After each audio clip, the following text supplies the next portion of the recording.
Welcome to 334 Tactical Outdoors. Today I want to make a updated video of my trolling motor bracket that I installed on my Lifetime Yukon Angler kayak and how I mounted my trolling motor bracket on the back side of it.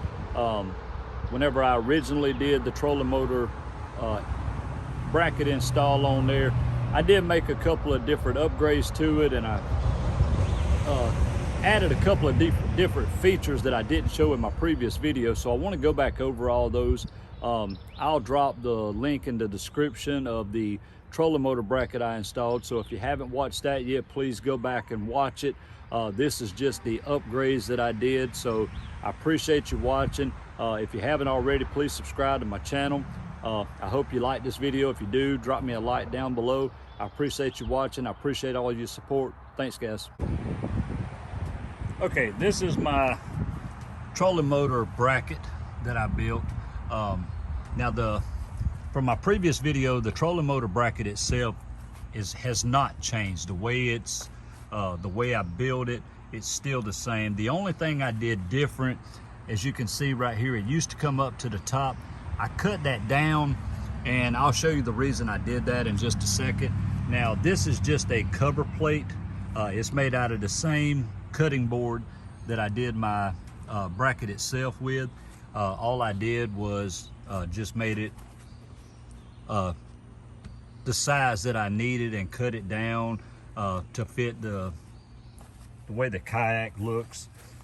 This is just a cover plate. It serves no purpose except to make the bracket look a little bit nicer and neater in the back. Now, a lot of people want to know how I mounted this bracket on. Now, originally, I was going to have the trolling motor mount the traditional way. What happens is the angle here that the Lifetime Yukon Angler sits at, whenever you put the trolling motor bracket up here like this, it kept it at an angle. It wouldn't let it go straight up and down like what I have it right now.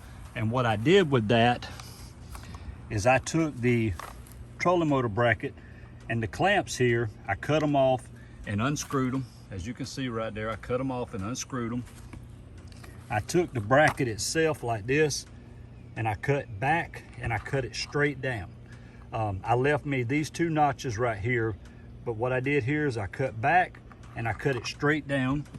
As you can see right there, I notched it back and then I cut straight down, and that allows me to have the trolling motor set like what it does. It gives me it's basically perfectly straight up and down. It sits nice on the kayak, and it's not tilted at an angle. Now, I do still have one notch further that I can go to the back side, and like I said, now that just puts it at an angle. And the reason I did that is it does give me a little bit of an angle if I do need it, but I like it more whenever it's sitting straight up and down like this. And how I got this mounted to my bracket, this is why I cut this off a little bit. As you can see, in between, this is my other bracket here. And what I did is I let it sit down inside there. I took some holes and I drilled my holes and let them come straight through my bracket here. And I put some fender washers on this side and just clamped it down. So basically, instead of having a where you would screw your clamps down, I bolted it through, and that's how I got it to mount on there the way that I did.